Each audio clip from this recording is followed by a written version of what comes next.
Louisiana beer reviews, the Imperial Texan, made in Texas by Texans. This is a double red, double IPA. Now they've got it classified on Beer Advocate and Rate Beer and Untapped as a strong red ale, not an IPA. Showing a guy shooting at you, a bird, another guy getting ready to draw. Now this company usually has these adhesive shrink wrap, shrink wrap plastic labels, not adhesive.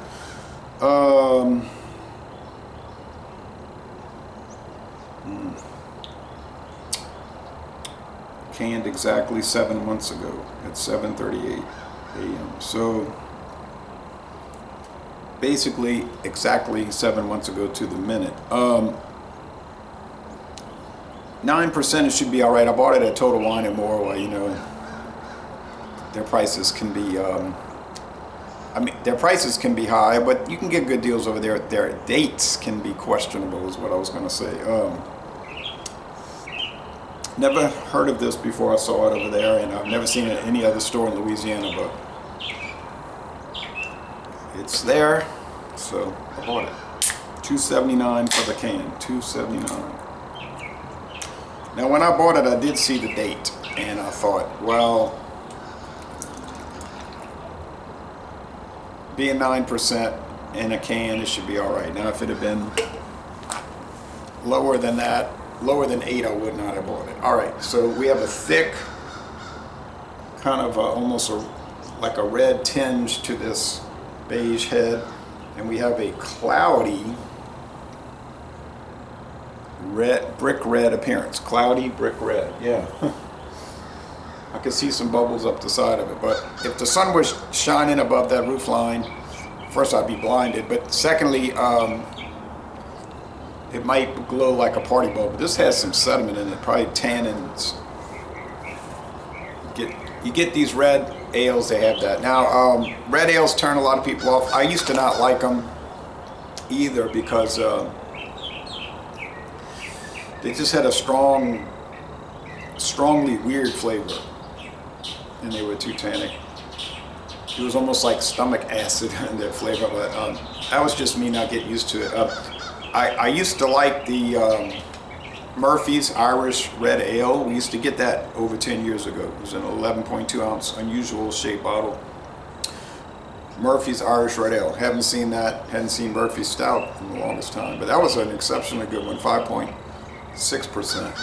We get the Killian's Irish Red Lager, which is enjoyable, but largely faded away. Most stores around here don't carry it. If you do find it, oftentimes it's wretchedly out of date. So that looks like that's not going to be around too much longer. Spongy head, going to have a lot of good lacing on this. There was one from Sierra Nevada, but that I don't really see that one around. They're just not, it's not a popular or common style, all right. I guess because people find it too unusual. And it's got that strong aroma now. That strong malt, strong brown bread, but it's almost like a sort of like a, how can I describe it? I know what it is, but I can't describe it. Like tea and bread and some kind of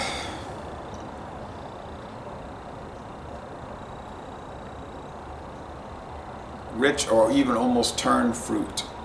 It's hard, like I say, it's hard to describe it. You have to taste it. You really can't, I can't translate what a red ale tastes like to you unless you try it.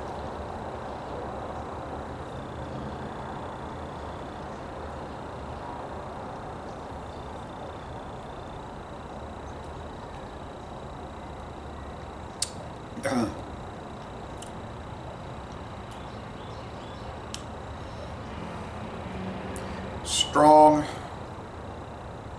hops. It's 100 bitterness units. Now I know that to be the case because that's what Martin House is saying about it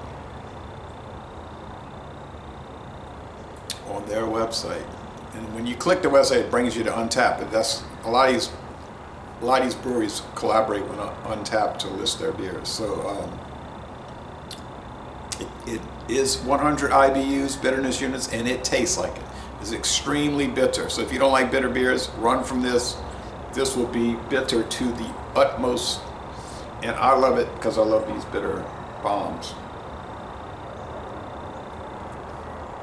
But the maltiness is extreme.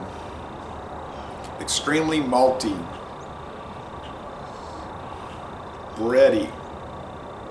Sweetness is high.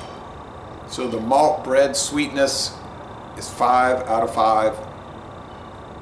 Sugar cubes, bread loaves, 5 out of 5. Red bread, do they have red bread? Bitterness, 5 out of 5 hop cones. It's a heavy bodied beer. There is a fruity note in it, like some kind of marmalade type of thing. There's that sun coming into play.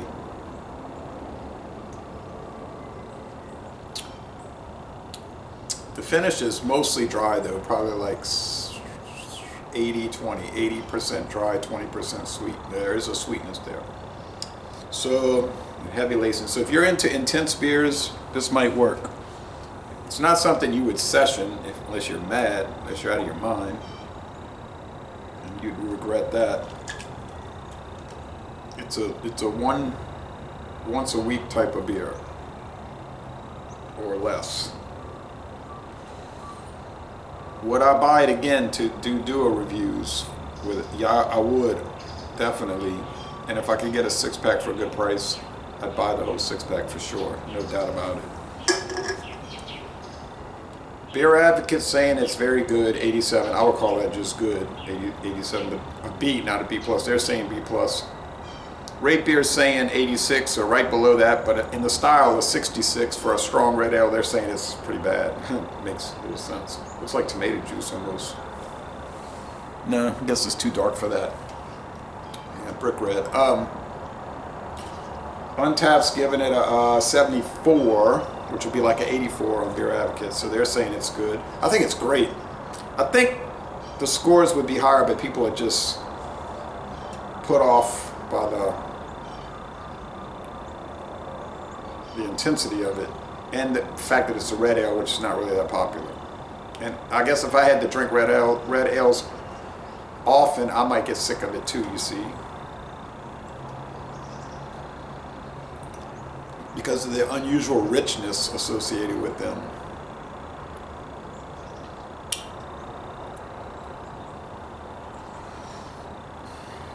I'm gonna go with 9.6 out of 10. 9.6 out of 10. A most excellent beer. I like this heavy-handed approach. They were talking about how much weight of hops they're putting in the beer. You can read on their website, just they go.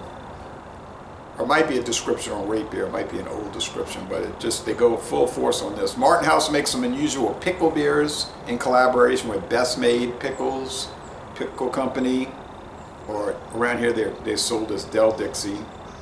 Same people with the little Margie girl on the cartoon character on the bottles. And I guess Del Dixie's probably pretty good. Never had one of their pickles. Somebody gave me all 4 pickle beers and they were awesome. This one's awesome.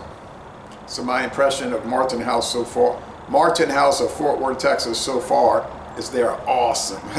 So there's that sun, but it's going to be obscured mostly by that big bush. So Laissez-les Bon Temps Relais, I think that's a ligustrum that's blocking it. Laissez-les Bon Temps Relais, a most excellent ale from Texas, which is like a whole other country. Don't mess with Texas, as they say. That's an anti-litter campaign. And I'm going to end this review by saying y'all go to Fort Worth, Texas, and take a Martin House brewery tour.